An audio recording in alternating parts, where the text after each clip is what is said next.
আজ রান্না করছি চান্দা মাছ। প্রথমে চান্দা মাছটাকে কেটে পরিষ্কার করে নিচ্ছি। মাছগুলো কেটে পরিষ্কার করে নিয়েছি। এখন এখানে অ্যাড করব, প্রথমে দিয়ে নিচ্ছি লবণ, তারপর অ্যাড করছি লেবুর রস,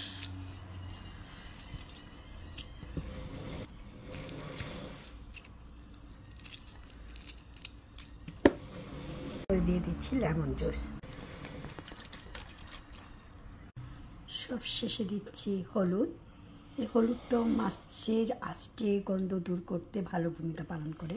আমি সব উপকরণ একসাথে খুব ভালো করে মেখে আধা ঘন্টার জন্য ম্যারিনেট করে রেখে দেব। আধা ঘন্টার পর ফিরে আসবো।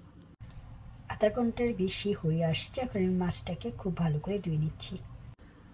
মাছটাকে খুব ভালো করে ধুয়ে নিয়েছি। এখন ভাজার জন্য সব রকম মশলা অ্যাড করে আবার আধা ঘন্টার জন্য ম্যারিনেট করে রেখে দেবো। প্রথম দিয়ে দিচ্ছি লবণ, তারপর অ্যাড করছি হলুদ, তারপরে দিয়ে নিচ্ছি মরিচ, তারপরে দিয়ে নিচ্ছি কিছুটা লেবুর রস, সব শেষে অ্যাড করছি কিছুটা অয়েস্টার সস আর কিছুটা ফিশ সস। এখন এই সব রকম মশলা মাছের গায়ে গায়ে খুব ভালো করে মিশিয়ে নিচ্ছি। সব রকম মশলা ফিশের গায়ে গায়ে খুব ভালো করে মিশিয়ে নিয়েছি। এখন আবার আধা ঘন্টার জন্য ম্যারিনেটের জন্য রেখে দেব। আধা ঘন্টা পর ভেজে পেঁয়াজ টমেটো দিয়ে ভুনা করে নেব। এখন এই চান্দা মাছটা রান্নার জন্য আমার লাগছে পেঁয়াজ, টমেটো আর ধনেপাতা। এখন এগুলো খুব ভালো করে ধুয়ে কেটে নিচ্ছি। আধা ঘন্টা পর্যন্ত মাছটাকে ম্যারিনেট করে নিয়েছি। এখন ভেজে নিচ্ছি। ফ্রাই প্যানে বড়ার মতো তেল দিয়ে নিচ্ছি। মাছটা রান্নার জন্য আমি আরেকটি পাত্র চুলায় বসিয়ে দিয়েছি পেঁয়াজ ভুনার জন্য। মাছ ভাজার সময় কড়াইতে বা ফ্রাই প্যানে যেন না লেগে যায়, এজন্য দিয়ে দিচ্ছি কিছুটা লবণ আর দিয়ে নিচ্ছি কিছুটা আটা। তেলটা গরম হয়ে আসছে। এখন আমি মাছগুলো দিয়ে দিচ্ছি। পেঁয়াজ ভুনার জন্য দিয়ে দিচ্ছি।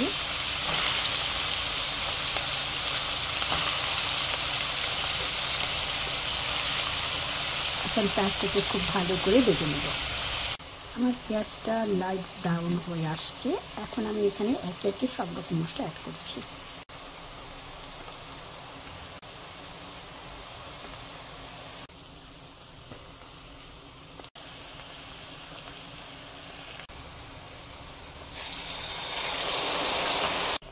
এখন এই মশলাটাকে খুব ভালো করে কষিয়ে নেব। মশলাটা খুব ভালো করে কষে আসছে। এখন আমি টমেটোগুলো অ্যাড করছি।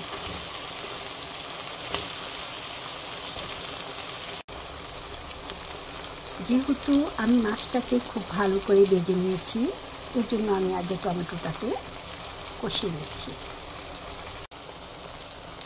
আমি টমেটোটাকেও মশলার সাথে খুব ভালো করে ভুনে নিয়েছি। এখন অ্যাড করছি কিছুটা পানি, তারপর অ্যাড করব মাছগুলো। এখন মাছগুলো দিয়ে দিচ্ছি।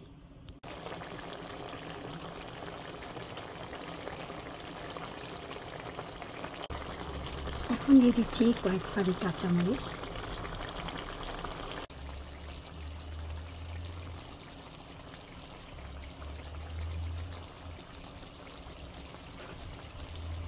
এখন দিয়ে দিচ্ছি ধনেপাতা।